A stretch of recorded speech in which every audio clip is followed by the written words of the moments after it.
Welcome students, শুভ sir job preparation চ্যানেলের primary টেটের premium কোর্সের গণিতের তৃতীয় ক্লাসে আমি শুভ স্যার আপনাদের সবাইকে জানাই সুস্বাগতম। আজকে গণিতের এই তৃতীয় ক্লাসের আমাদের আলোচ্য বিষয় গণিত শিক্ষায় টিচিং লার্নিং মেটেরিয়ালস অর্থাৎ টিএলএম। তাই আপনারা খাতা পেন নিয়ে তৈরি হয়ে বসুন। এই ভিডিও চলাকালীন আপনারা আপনাদের সুবিধামতো সময়ে ভিডিওটি পজ করে স্ক্রিনে থাকা নোটসটিকে আপনারা খাতায় লিখে নেবেন। এই স্পেশাল প্রিন্টেড নোটসটি কিভাবে আপনি বাড়িতে বসে বিনামূল্যে পাবেন তা জানতে এই ভিডিওটি শেষ পর্যন্ত দেখুন। এই ভিডিও চলাকালীন আমি বলে দেব আপনি কিভাবে এই স্পেশাল নোটসটি বাড়িতে বসে বিনামূল্যে পেতে পারেন। তাই আর অন্য কথায় না গিয়ে চলে আসি টু দ্য পয়েন্ট টপিকে, গণিত শিক্ষায় টিচিং লার্নিং মেটেরিয়ালস টিএলএম। প্রথমেই আমরা জেনে নেব টিএলএম বা টিচিং এইডস অর্থাৎ বাংলায় শিক্ষা উপকরণ কি।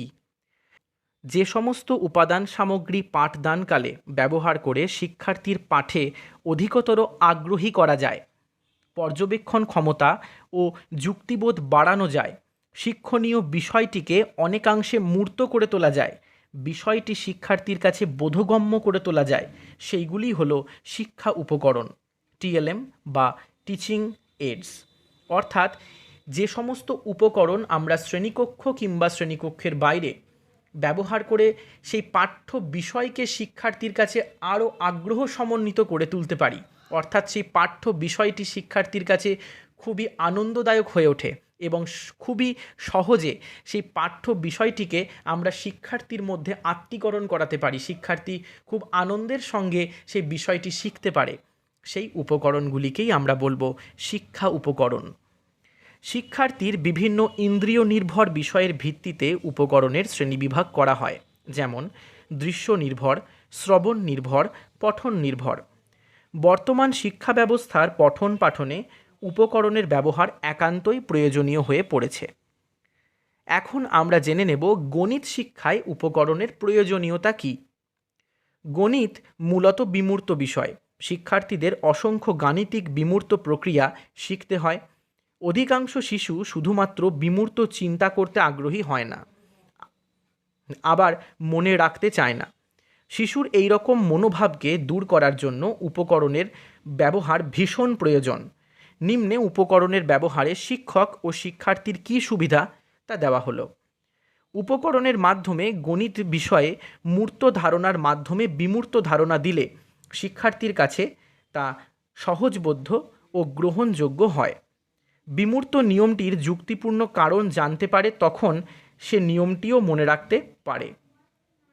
গণিতের বিমূর্ত যেগুলি সূত্র রয়েছে, যে সমস্ত বিষয় রয়েছে, সেগুলো আমরা যদি শিক্ষার্থীর ম্যাক্সিমাম ইন্দ্রিয়কে ব্যবহার করে শিক্ষণ উপকরণের দ্বারা তাদেরকে শেখানো যায়, তাহলে সেই বিমূর্ত বিষয় শিক্ষার্থী মূর্ত বিষয়ের মতো তারা সহজেই শিখতে পারে এবং অধিকতর ইন্দ্রিয় এখানে ব্যবহার হওয়ায় শিক্ষার্থী খুব সহজেই তাদের শেখা জিনিসটাকে মনে রাখতে পারে এবং শিখনটিও আনন্দদায়ক হয়। প্রাথমিক স্তরের গাণিতিক বিষয়গুলির অধিকাংশই ব্যক্তির দৈনন্দিন জীবনে কাজে লাগে, তাই উপকরণের মাধ্যমে পাঠ দিলে গাণিতিক বিষয় ও ব্যবহারিক ক্ষেত্রের সংযোগ রক্ষিত হয়, ফলে গণিতের বিষয় জ্ঞান ব্যবহারিক জীবনে সে ইউজ করতে পারে। শিখনে একাধিক ইন্দ্রিয়ের ব্যবহার হলে শিখন সুস্পষ্ট ও দীর্ঘস্থায়ী হয়। উপকরণ ব্যবহারে একাধিক ইন্দ্রিয় কার্যকরী করতে পারে, তাই গণিত শিখনে উপকরণ ব্যবহার হলে শিক্ষার্থীর শিখন স্পষ্ট হয়। এখন আমরা জেনে নেব এই উপকরণগুলি ব্যবহারের সময় যে যে সতর্কতাগুলি অবলম্বন করা দরকার সেগুলি বিষয়ে। একই বিষয়ের উপর একসঙ্গে অনেক উপকরণ ব্যবহার করা উচিত নয়। বিভিন্ন উপকরণের ফলে তার বিষয়ের প্রতি বিভ্রান্তি চলে আসতে পারে। উপকরণগুলি শিক্ষার্থীদের বয়স, মানসিক ক্ষমতা অনুযায়ী হবে। যতদূর সম্ভব তার অভিজ্ঞতার ক্ষেত্র থেকে উপকরণ নির্বাচিত হওয়া দরকার। উপকরণ কেবল সহায়ক হিসাবে কাজ করবে, প্রথম ও দ্বিতীয় শ্রেণীর তুলনায় তৃতীয় শ্রেণী থেকে উপকরণের ব্যবহার স্বাভাবিকভাবেই কমে আসবে। এখন আমরা জেনে নেব এই উপকরণগুলির টিএলএমের তালিকা। প্রত্যেকটি শ্রেণীর জন্য কাগজের তৈরি বাক্স রাখতে হবে। এই বাক্সে রক্ষিত প্রয়োজনীয় উপকরণই হলো নিম্নে বিভিন্ন শ্রেণীর জন্য তালিকা ও তা গণিতের কোন বিষয়বস্তু শিখনে ব্যবহৃত হয় তা নিম্নরূপ।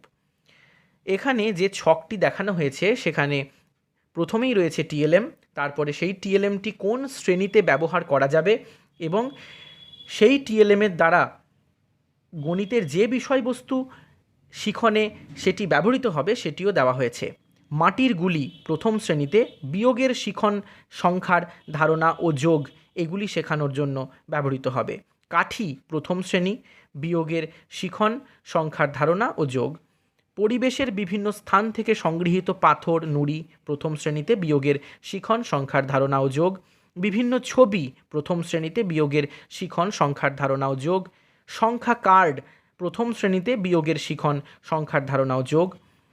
তৈরি দশকের এবং শতকের গুচ্ছ প্রথম ও দ্বিতীয় শ্রেণী, দশক ও শতকের ধারণা দেওয়া যায়। অ্যাবাকাস প্রথম শ্রেণীতে, যোগ ও বিয়োগের ধারণা দেওয়া যায় খেলার ছলে।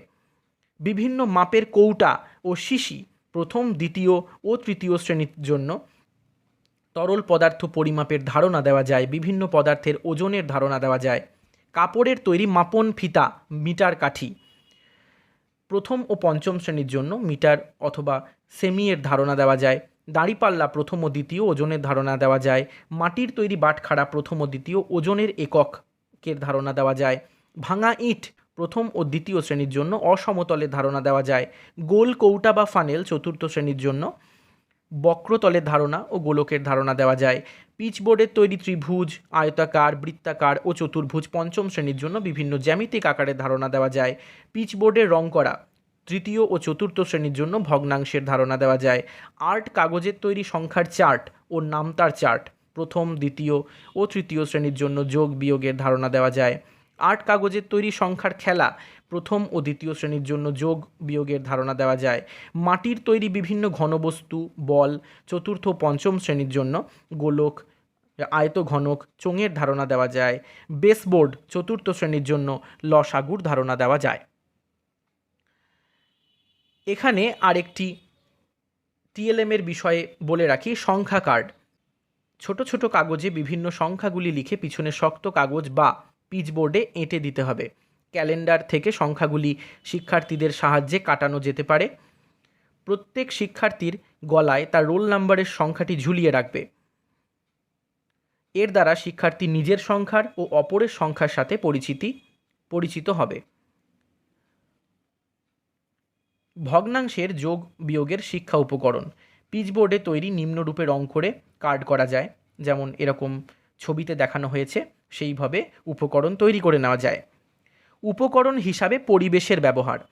প্রাথমিক শিক্ষার লক্ষ্য সমাজের 5 থেকে 10 বছরের সকল শ্রেণীর শিক্ষার্থীকে শিক্ষা দেওয়া। আমাদের রাজ্যে অধিকাংশ প্রাথমিক বিদ্যালয় গ্রামে অবস্থিত। শিক্ষার অধিকার আইনে সকল শিশুকে শিক্ষার আঙিনায় আসার কথা। আমাদের পরিবেশের মধ্য থেকেই শিক্ষা উপকরণ সংগ্রহ করলে অর্থের দিক থেকে সুবিধা। শিক্ষার্থীর আশেপাশে যা কিছু আছে তাই হলো শিশুর পরিবেশ। বিভিন্ন স্থানের পরিবেশ, বিভিন্ন গ্রাম ও শহরের পরিবেশ বিভিন্ন। ওই পরিবেশ থেকে পূর্বে উল্লিখিত উপকরণগুলি অধিকাংশই পাওয়া যাবে। সুতরাং উপকরণ হিসাবে পরিবেশের ব্যবহার প্রয়োজন। এখন আমরা জেনে নেব গণিতের পাঠ্যপুস্তকের বৈশিষ্ট্যগুলি কী কী। গণিতের পাঠ্যপুস্তক কখনো কখনো শিক্ষামূলক উপকরণ হিসাবে কাজ করে। গণিত পুস্তকের চিত্র, নকশা, উদাহরণসহ ব্যাখ্যা, কাজের পাতা ইত্যাদি প্রাথমিক শিক্ষায় শিক্ষা উপকরণ হিসাবে কাজ করে।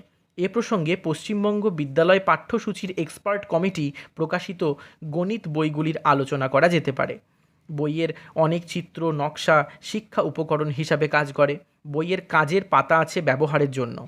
চিত্র এবং নকশার রং খুবই চিত্তাকর্ষক। বইতে লিঙ্গ ভেদাভেদ নেই বললেই চলে। নিজে নিজে বা দলগতভাবে শিক্ষার উপায়গুলি বইতে আছে।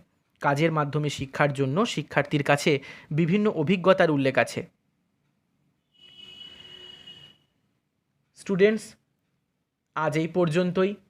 আশা করি আজকের বিষয়ের প্রত্যেকটি অংশ আমি সুন্দরভাবে আপনাদের সামনে উপস্থাপিত করতে পেরেছি।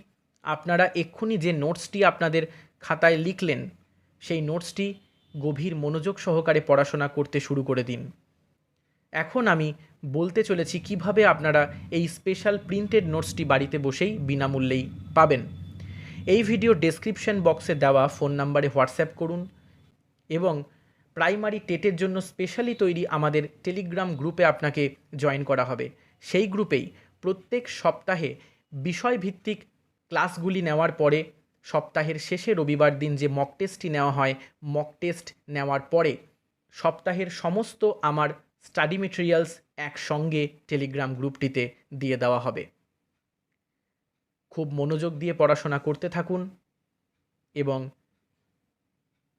বিনামূল্যে দেওয়া আমার স্পেশাল মক টেস্টটি অ্যাটেন্ড করুন। সবাই খুব ভালো থাকবেন, সুস্থ থাকবেন। দেখা হচ্ছে নেক্সট ক্লাসে। Thank you.